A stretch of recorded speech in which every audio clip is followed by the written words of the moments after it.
का हमेशा असमंजस बना रहा है और लास्ट मिनट पे निर्णय आता है। 2014 में उनका निर्णय था मोदी जी के साथ, फिर 2019 में उनके खिलाफ, 2024 में फिर से उनके साथ। पर देखने वाली बात यह है कि किस तरीके से वो भाग दौड़ कर गृह मंत्री से मिलकर आए और गृह मंत्री ने क्या दिया उनके हाथ में।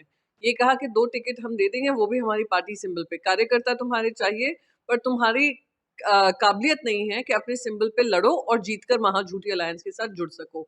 तो इतना उनके ऊपर उनकी बेइज्जती करने के बाद उन्होंने अनकंडीशनल सपोर्ट दिया है, तो दिखाता है कुछ तो मजबूरी रही होगी। और मैं तो मानती हूँ कि ये वाली जो लड़ाई हो रही है संविधान के लिए, प्रजातंत्र के लिए और महाराष्ट्र के खिलाफ जो लोग हैं, उनके खिलाफ जो लड़ाई लगती होती है, उसके लिए एक गुर्दा चाहिए होता है, जहाँ कहीं न कहीं मनसे में नहीं है।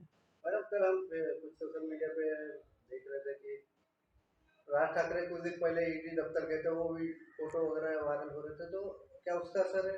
तो वही आप समझ सकते हैं, मजबूरी कह लीजिए उसको, ईडी का भय देख लीजिए, या ये भय देख लीजिए कि कहीं ना कहीं उनकी पार्टी को समाप्त करने का पूरा कार्यक्रम है, तो इसलिए जो भी बची कुची पार्टी है उसको बचाने का काम हो रहा हो, या ये कोई डील हुई हो कि आप वोट कटवा बनकर रह जाएं, जैसे एमआईएम है बाकी सारे राज्यों में, यहाँ पर मनसे को वही रूपरेखा दे दी है।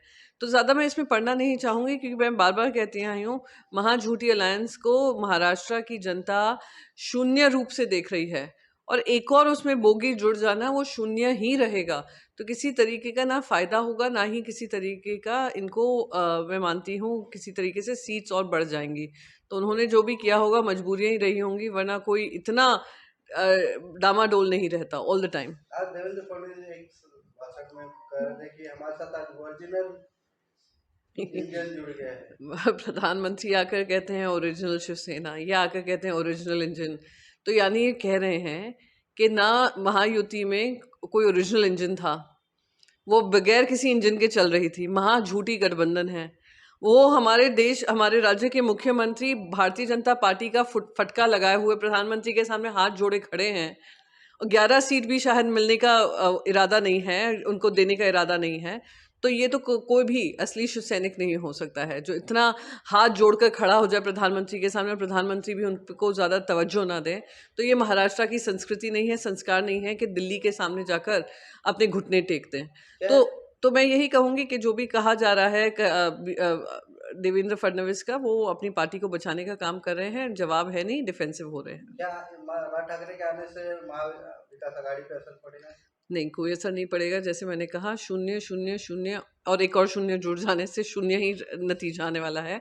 हम सब लड़ाई लड़ रहे हैं, हम सब ज़मीनी हकीकत जानते हैं, हम सब ज़मीन में काम कर रहे हैं, हम जनता का मिजाज देख रहे हैं, चाहे वो महंगाई हो, चाहे वो भ्रष्टाचार हो, चाहे वो महिला सुरक्षा की बात हो, किसानों की बात हो, युवाओं की बेरोज़गारी की बात हो।